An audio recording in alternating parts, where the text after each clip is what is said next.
Please be seated. And welcome again to another class of the Peaceful Solution Character Education Program, teacher certification class. Glad you could make it tonight or this evening, for those of you that are here and those of you that are on the internet. I understand that if you are on the internet, you should be able to go on there and download the actual book, or a copy of the book, if you will, so you could follow along and train. So tonight we're in the acceptance unit here on the overheads. That's what it looks like, the acceptance unit. And we also keep our character unit with us for reference that we're going to and from. It's great to have that if you do have one. And we left off on page 55. Before we start on page 55, though, let's go back to page 43 in our acceptance unit. Page 43, this is the beginning page. Just want to just a reminder of where we're at and kind of what we've been through, just a quick overview. So this chapter is titled Positive Communication Leads to Healthy Interactions. And the introduction here on page 43, I'm going to go ahead and read this introduction. It says, unless you are the only inhabitant on a deserted island, at least 90% of your day is spent interacting and communicating. So interacting, communicating, and consequently building relationships with others. Needless to say, most people do not live on a deserted island. In fact, studies indicate that the majority of the world's population lives in cities. How we interact and communicate plays an important role in the quality of our relationships.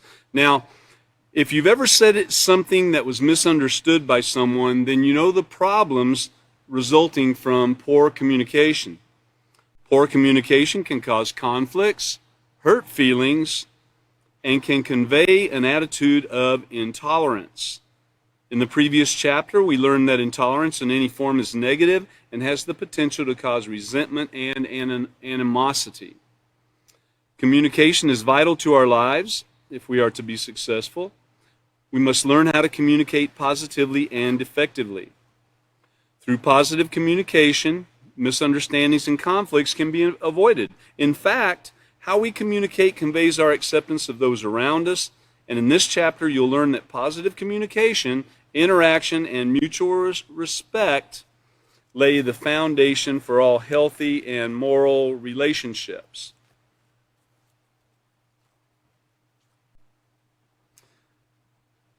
Okay. So let's go ahead and turn to LP3E. LP3E, that's the lesson plan.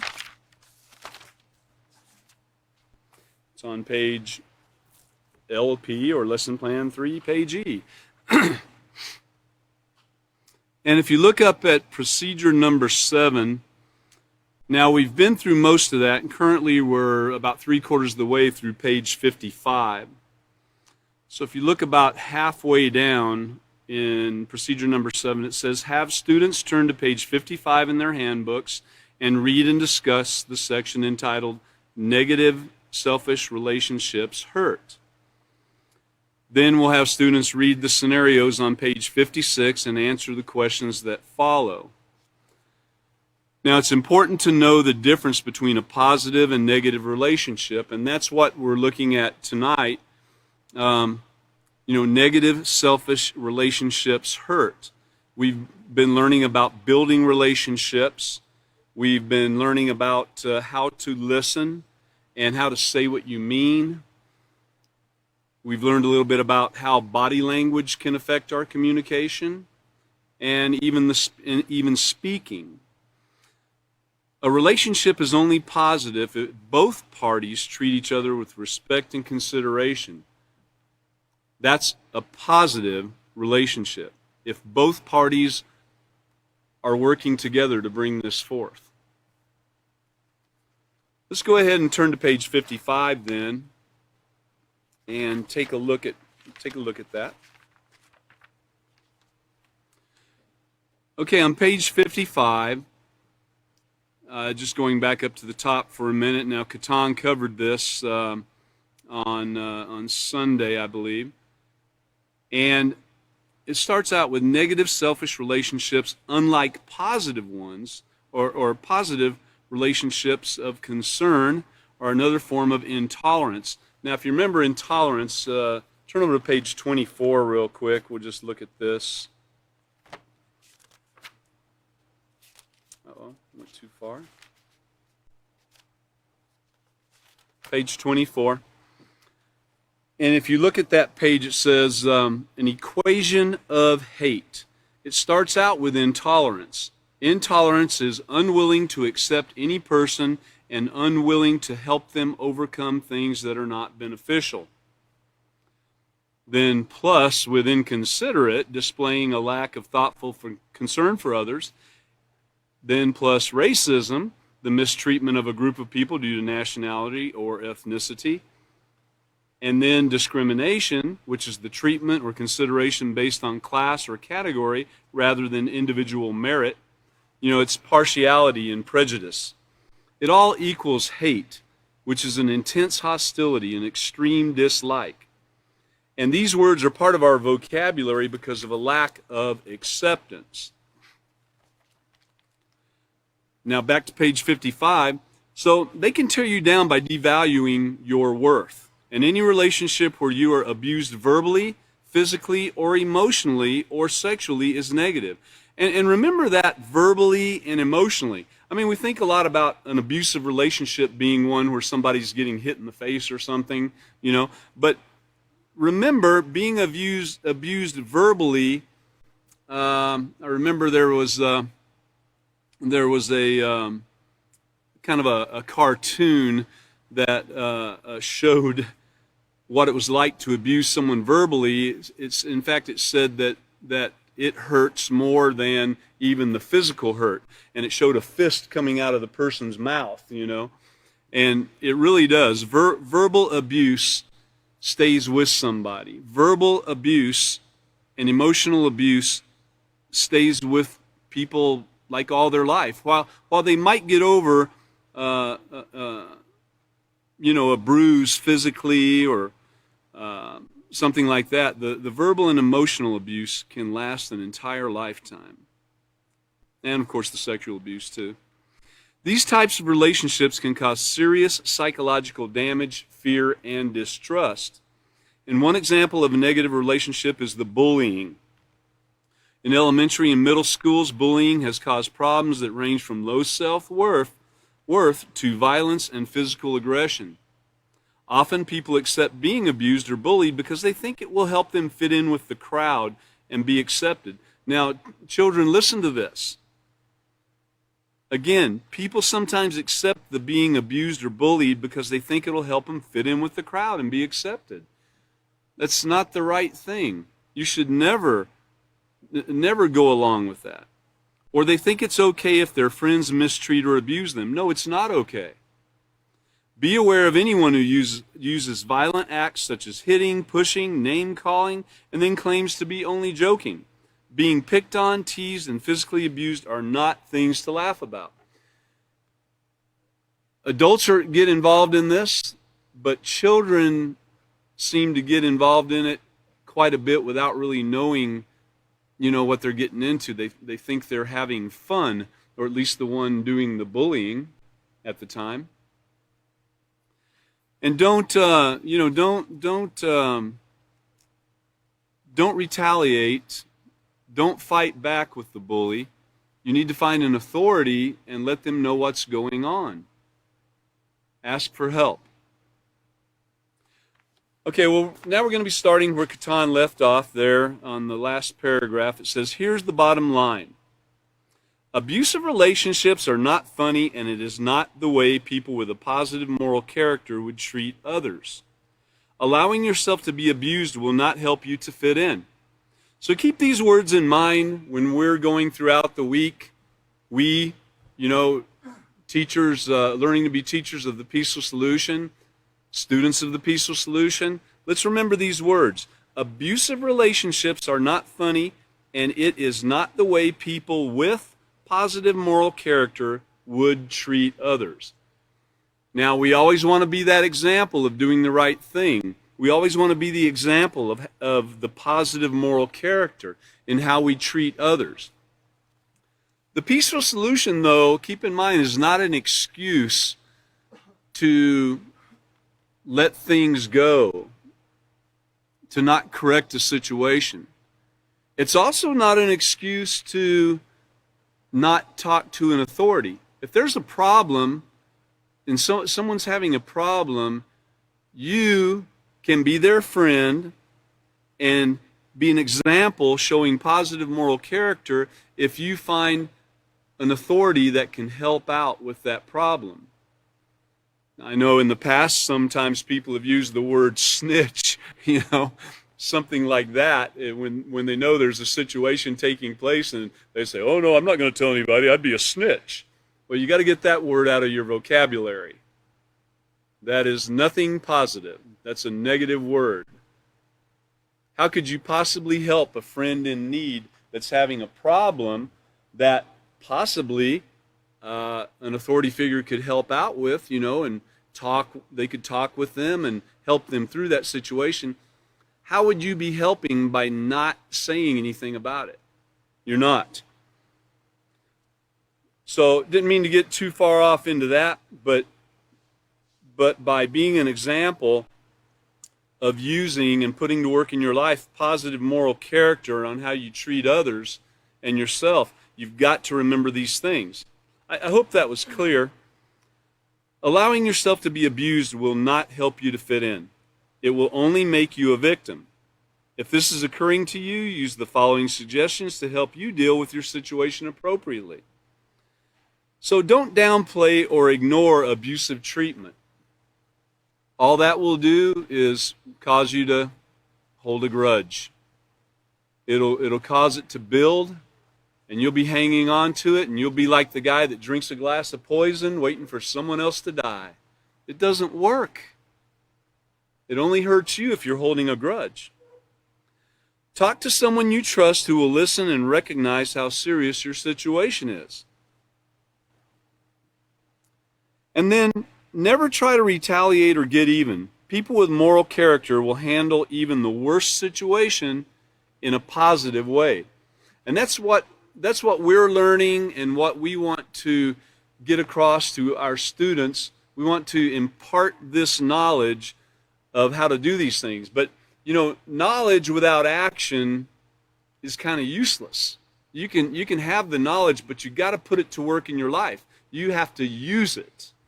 You can read this whole book and every peaceful solution book there is and set it up on the shelf and, wait till next time you get ready to read it. And it doesn't work that way. You really have to put it to work in your life. So every day you should be looking at, how did I do? At the end of the day, man, I remember what I did, and try to correct the situation. Okay, let's go back to, LP 3E, I believe it is, Lesson Plan 3E.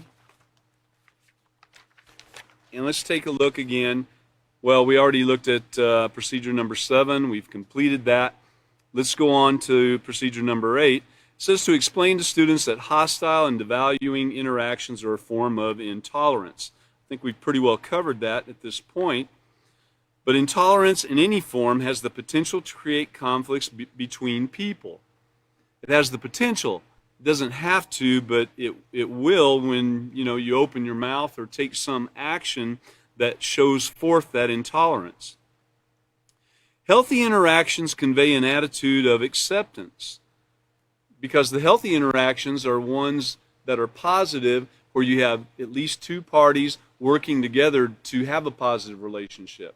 So you're accepting one another. You're accepting one another for who you are, not worried about the color of someone's skin or their nationality or whether they absolutely like exactly the same things you like or not. You're willing to listen You're willing to show forth empathy.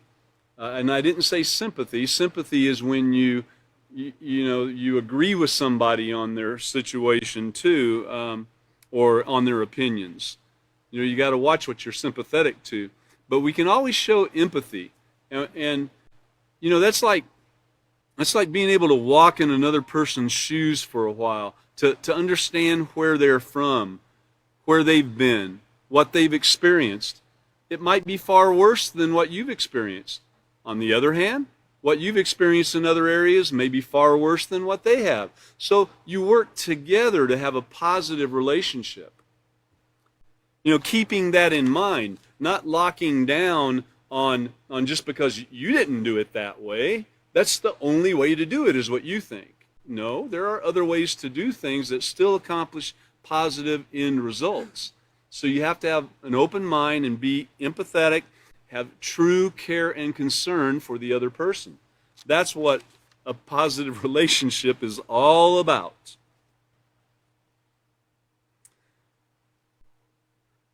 So if people do relate to you in an intolerant way, you can't really allow yourselves to remain a victim of this. Again, you've got to get that out. You've got to talk to somebody. Seek some care from someone that you trust and that can deal with you positively, because you don't want to be caught holding on to a grudge. And what we're going to do now in procedure number 9, we're going to conclude this lesson by going over the section entitled What I Have Learned, and that's found on page 57 of our handbooks.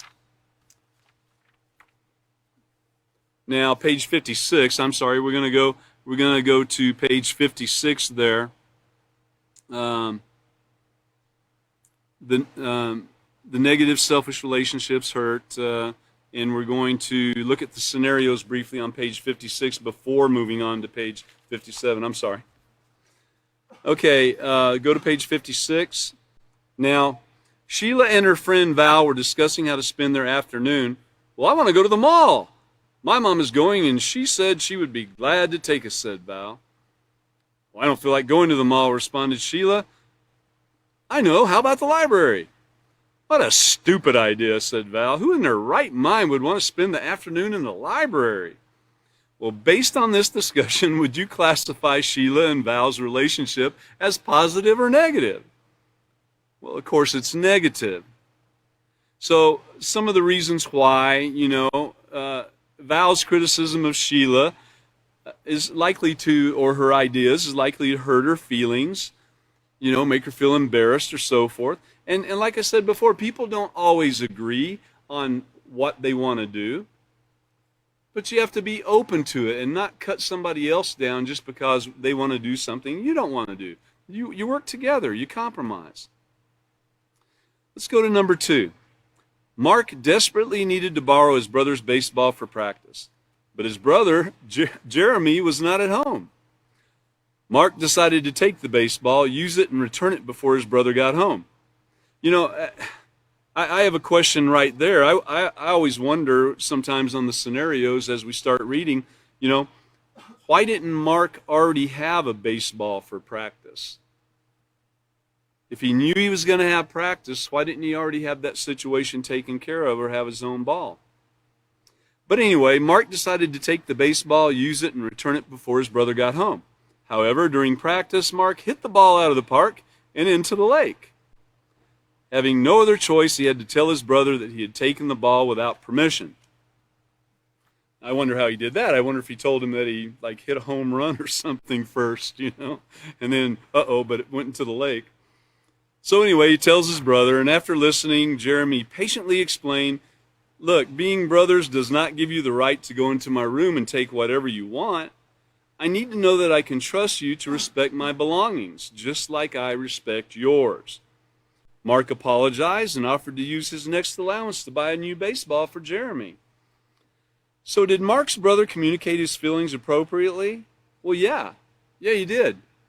He told him matter-of-factly that, hey, I respect your belongings. I'd like you to respect mine. You can't keep doing this. but he didn't call him names or put him down or anything. How did Jeremy's response enable the situation to be resolved appropriately? Well, by treating his brother with respect. He was able to, by his brother treating him with respect, his brother was able to apologize and work out a solution, which is, getting him another ball, replacing the ball, which is the right thing to do, of course. So sometimes the scenarios will make you think about things, and that's what they're there for. Those aren't the only things that could possibly occur to show disrespect or a negative relationship, a negative communication, or a positive. That's not the only situation there is. I'm sure sometime this week, if we all thought about it, we could probably think back about a negative scenario that occurred in our lives, or even a positive one that occurred in our lives. And we could look back and see, now what went wrong, just like we're doing in the scenarios. That's what these are for, to get us to think about things. It asks the question, how do you think, like in the first one, how do you think Val's response made Sheila feel? Well, we can be thinking, how did my response help Michael to feel? Or how did my response help Ben to feel? Something like that. How did it work? Did I really do right? Or did I communicate properly? That's what this is all about. So think about it.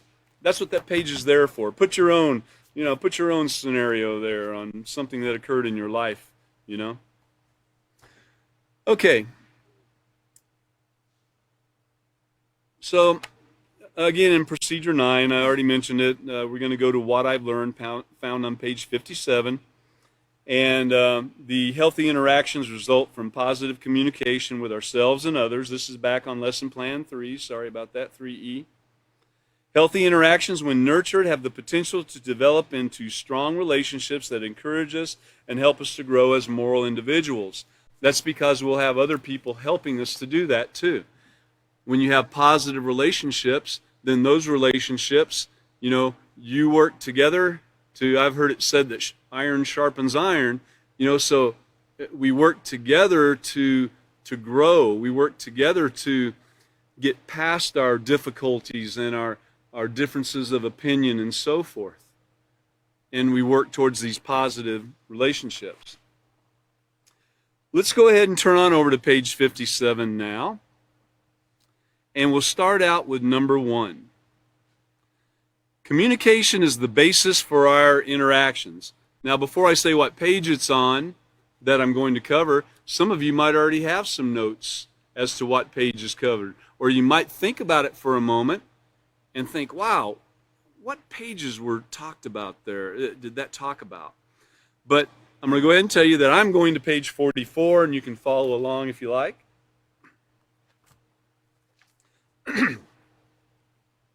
So on page 44, communication is the basis for our interaction. And at the top of the page, the title is Interaction and Communication. Interaction simply means the way we affect and influence each other. So the way we affect one another, the way we influence one another. And I got to tell you, we're probably going to talk about influences before this is over with tonight too. It's so important. You won't. It's hard to have a positive relationship with anybody if you're letting negative influences come into your mind and into your heart.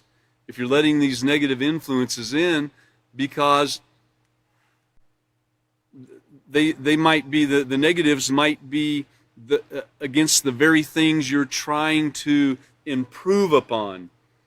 There's lots of music out there that's very negative communication, very negative influences, and they call each other names, and they say bad things about each other, and a lot of this music is that way. And if you have that going on in your life, you're letting these influences come in, it's going to be really hard to form positive relationships with people when you have these negatives building up on one side. So interaction simply means the way we affect and influence each other. Our most important means of interaction is, of course, communication. We communicate with each other both verbally and physically. Sharing our thoughts and feelings with each other is the basis of our communication. See that? Sharing our thoughts and feelings. And everybody doesn't have the same thoughts and feelings. Even, positive thoughts. I hope everybody's having the same positive thoughts and feelings about the peaceful solution and about building positive relationships. But sometimes thoughts, are a little bit different. You think this room would look great painted blue, and I think it would look great painted green. So we're thinking a little differently about that. No problem. So sharing our thoughts and feelings with each other is the basis of our communication. And could you imagine being joyful, sad, upset, or scared, and having no way to share that information with anyone? I mean, you're just sitting there. Blank look on your face. Blank verbal communication. No words to explain exactly as you feel. You would sound like a robot, possibly. I don't know. I have no thought on the matter. So, see how silly that would be? I mean, you wouldn't be able to smile. Smiling, you show forth, one feeling, and your thoughts. If you were sad, I mean, could you imagine not being able to communicate or and even have the words to do so? Imagine not being able to use your facial expressions, hands, or body gesture, with your mouth to speak with. Some people have to slow it down sometimes, but it comes in handy. It gets the message out there, right? Picturing this gives us an appreciation for the ability to communicate and the importance it plays in our lives. It really does. I know I've been on the internet before looking for some information on how to do a certain thing. And what a difference it is when you have someone there showing you in the video exactly how to do it and talking while they're, taking the widget and applying it here or gluing it down or screwing it in with a screw gun or whatever, and they're speaking about it as doing it instead of having an animated cartoon with a robotic voice showing you. That occurs sometimes. And it's just a massive difference, So, all about the words now. Words are powerful. They convey our needs, our thoughts, our feelings, and consequently our character. The words you speak can either show care and concern, or they can embarrass, threaten, and frighten others. And I can't remember if it was Catan or William, but I remember someone speaking about how you could even get thrown in jail for opening your mouth and saying something to somebody like, even something like, I'm going to beat you up, or I'm going to do this, I'm going to do that. You could get thrown in jail for that. Terroristic threatening, I believe, is what it's called in some places. So in other words, whether you're honest or compassionate, deceitful or selfish, these are all indicated by the words you choose when communicating and interacting with others. Verbal and written communication are important aspects of how we interact with others. The more words you're familiar with, the better you will be able to clearly express yourselves. So we're talking about having a vocabulary also. So as we grow up as a child, people learn a lot of the same basic words, and we learn what we think is the definition of those words. It's funny, as you get older and you start looking at some of those words in the dictionary, you find out how little you really knew. Some of the words mean drastically different things than we were taught when we were growing up. It's amazing. You should check it out sometimes. Just pick a few words and go to the dictionary and check it out. But occasionally grabbing a new word, increasing your vocabulary so that you'll be able to express yourself properly and exuberantly. Effectively using words when you speak and write will lessen opportunities for misunderstandings and miscommunication. So the next time you're given vocabulary words, study them and try to incorporate them into your everyday conversations. It's not that easy. When you're learning a new word, you really got to practice. You've got to use it every possible time you can think of using it. You got to be consistent in doing so, and eventually it will grow into being part of your new vibrant vocabulary. Let's look at the little cloud there at the bottom. The average person learns to speak when he's about 2 years of age, but words have been influencing us even before we were born. That's right. Before the invention of the telephone, writing letters was the only means of communicating over distances. I don't know if any of us in here are old enough to remember those days, but I think there was at least a telephone, a wall telephone or something available for most of us. Let's go on back to page 57, I believe it is. Page 57. Okay, our next point is that positive communication with others involves using words respectfully and having appropriate facial expressions and body language. Using words respectfully and having appropriate facial expressions and body language. Let's go to page 45. And there's some other pages that cover some of it here, but 45 pretty well handles this. Okay, one thing to remember, a little note I have at the top of the page, is that the tone of how something is said can change the definition. Got it?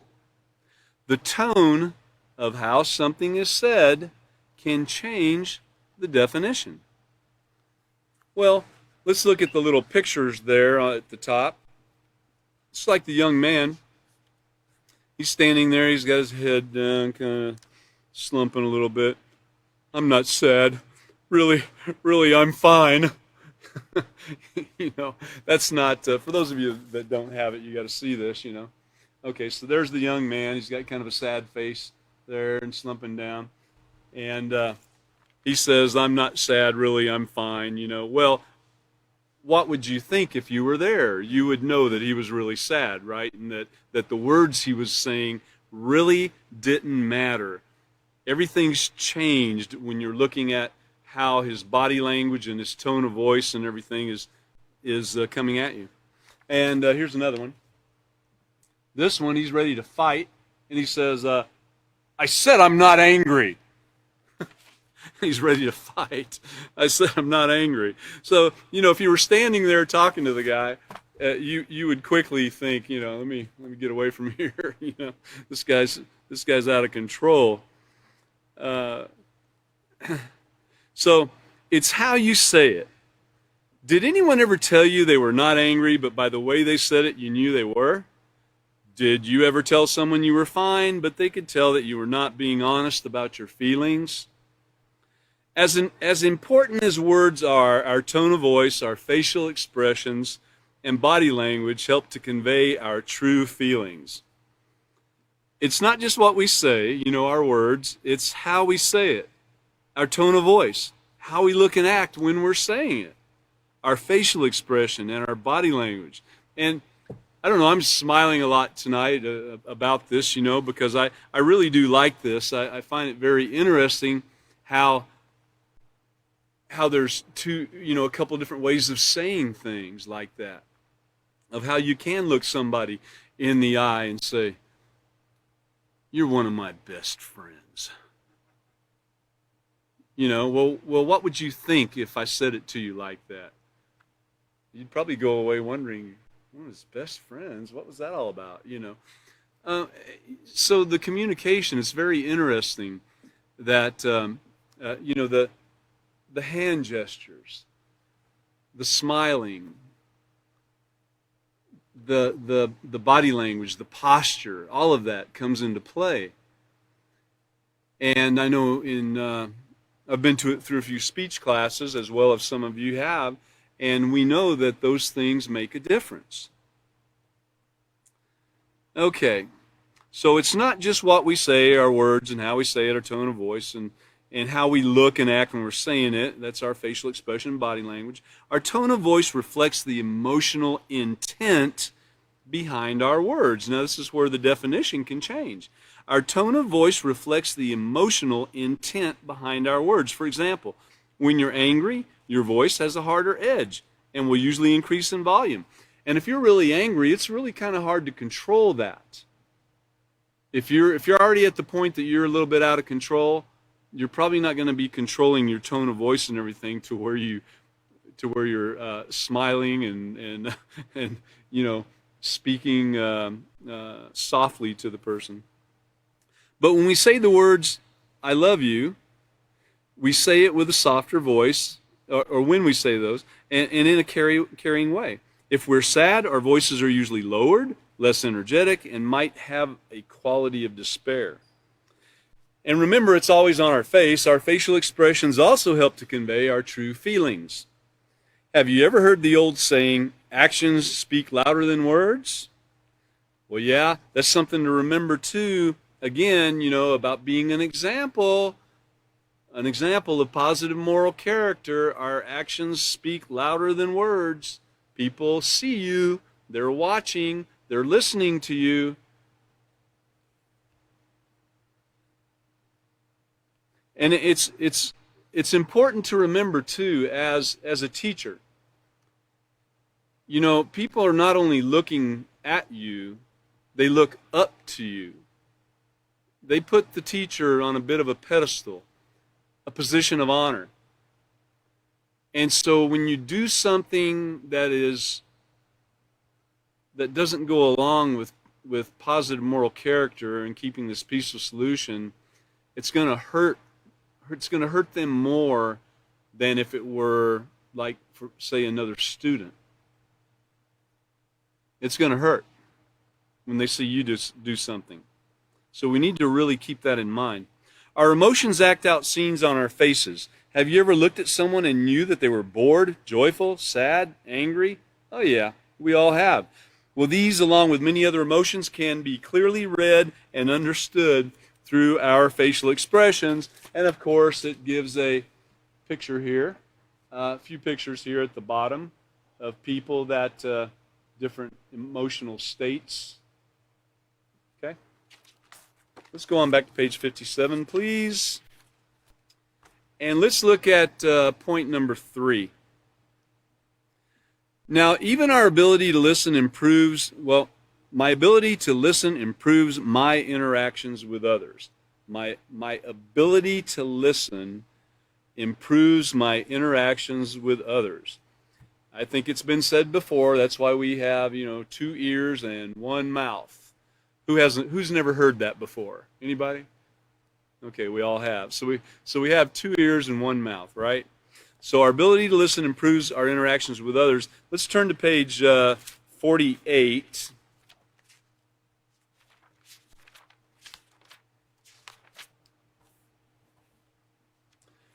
Page 48, at the top it says, listening is a skill that those who are wise will practice. Wise is when you have the knowledge and know how to implement that knowledge. Listening is a skill that those who are wise will practice, develop, and nurture. Someone who is wise is quicker to listen than to speak. Listening helps us communicate. So learn to listen. Did you know that listening is also one of the ways in which we communicate? That's right. Communication is more than just talking. We show our acceptance of others and our willingness to interact positively when we take the time to really listen to what others have to say. Believe it or not, listening is not as simple as it seems, especially in these days with telephones. You're trying to intently listen to somebody and you think they're done. You can't see their face or anything, right? You can't see what's going on, and you start to speak just to find out that you just cut them off. Oh, no. And you're like, okay, go ahead. No, you go ahead. So it makes it a little more difficult with these telephones sometimes. It sure is easier when you're standing in front of the person and can see their facial features, their body language, and so forth. But when we take the time to really listen to what others have to say. So believe it or not, listening is not as simple as it seems. Listening is actually a very important skill that has to be practiced. So here's a couple things you should never take for granted. Well, the ability to hear and also the ability to listen. Hearing is one of the 5 senses that most of us are born with. Those who are born unable to hear or have limited hearing due to illness or even accidents communicate by sign language or by reading lips. Therefore, those of us who can hear should learn to listen to the best of our ability. Of course, the little cartoon says, hear one, hear all. Look over at page 49. So know that listening is a choice. When we really listen to people, we not only hear their words, but also their tone of voice. In addition, we observe their facial expressions and their body language. In other words, we listen with our ears, our eyes, and our hearts. And what's that called? It's called listening with empathy. Listening with empathy. Now, empathy, of course, is to, understand how others feel, walk a mile in their shoes, etc., understand what they've been through and so forth. But listening with empathy simply means to listen to gain a true understanding of what you're being told. It means putting yourself in the other person's shoes and walking that mile with them. Not only is listening a choice, but it's an effective skill that will serve you well into your future. To really listen to someone requires having the right attitude also. You must want to hear and understand what that person is saying so that there can be no misunderstandings. And this requires your full attention too.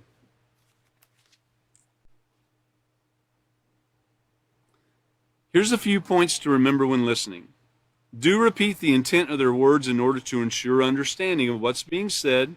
For example, your friend might say, my sister makes me mad because she always ignores me when her friends are around. To show that you're listening, that you want to hear what she's saying, you might respond with, sounds as if you feel left out when your sister treats you that way. That type of response is called a reflective response. You can actually, it reflects what they're feeling, and you can actually get some, you can actually understand the person a little bit better, and they will understand that you're wanting to understand them better. Do encourage them to speak by using encouraging phrases such as, really? Oh, did you have fun? Wow. Do listen with appropriate body language. Lean forward, have a relaxed posture. Don't stand with your hands on your waist or with your arms crossed. That gives people the wrong impression, because a lot of people think that automatically means that you're blocking off anything that's being said. That's not always the case. Do maintain appropriate eye contact. It doesn't mean staring at someone and making them feel uncomfortable. Number 5, don't interrupt what someone is saying just to give your opinion. And number 6, don't change the subject in the middle of their talk with you unless the conversation is inappropriate. And that's a great skill to learn also. If there's inappropriate things being said, you can correct it and make the other person think just merely by changing the entire conversation. It takes a little practice, but this shows you have no interest in what's being said. Well, it says don't change the subject in the middle of a talk with you unless it's inappropriate. Because if you do, it shows that you have no interest in what's being said, and it's also rude. If it is inappropriate, that's when you would want to do such a thing, and it acts as a form of correction also. Let's go on back to page 57. Trying to pack it all in here.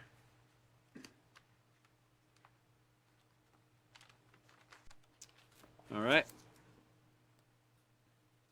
Body language can send messages just as loudly if I were speaking. Body language can send messages just as loudly as if I were speaking. And we can go to page 46 there. Page 46.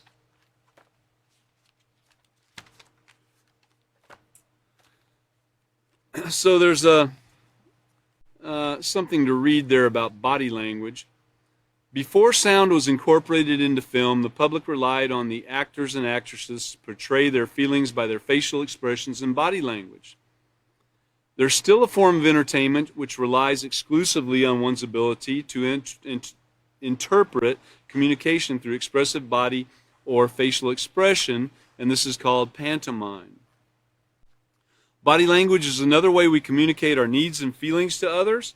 Have you ever noticed that if people are sad, they slouch? If they're angry, their bodies become tense, and they might have clenched fists or tight jaws. On the other hand, when people are in a great mood, they're relaxed, they smile, and even the way they walk is cheerful and kind of bouncy. If you're observant, you can tell all these things about people by watching their body language. It's normal for us to read that body language. Some of the examples given earlier are actually examples of that. But to carry it further, a manager in a company might be a little better trained at in dealing with employees on learning how to read body language, all types of body language, facial features, and so forth, gestures, all these things. I know, if you could think of some of these agencies like CIA, FBI, NSA, the local sheriff's department, the local police department, whatever, all of these folks are trained in reading body language. Some do it better than others, some put it to use more than others, but they're trained a little bit more than the average individual on this. So on our next page, page 47, be careful of the messages you send. People can use their body language to attract members of the opposite sex. Boys usually show their interest in a particular girl by acting like macho, tough and cool and all that. Puff out their chests and flex their muscles and so forth. And then girls, on the other hand, tend to dress a certain way that we're not saying that that's right by any means. We're just explaining that this is how these things take place sometimes. So be careful of these messages that you send with your body language, because it says a lot about your character. What you're communicating when you try to encourage a member of the opposite sex to pay attention to you, what is it you're communicating? Consider what you're saying about yourself when you walk and dress in a way that's meant to turn heads. And people have been known to acquire negative reputations because of these things. And in previous lessons, we've talked about reputation and how important it is. Keep in mind that body language is visible to all who can see. Okay? Be careful of the messages you send with your body. They can be read loud and clear. Let's go back to page 57. The next point is positive communication leads to healthy interaction and strong relationships. Positive communication leads to healthy interactions and strong relationships. And if we could go back to page 53, I think that will help us with that. So building these strong relationships. And remember, this is an age-old quote right here by the Peaceful Solution. It's one of the first things we learn is don't give respect to get respect. You give respect because it's the right thing to do. You owe respect to everybody, whether they're showing you respect or not.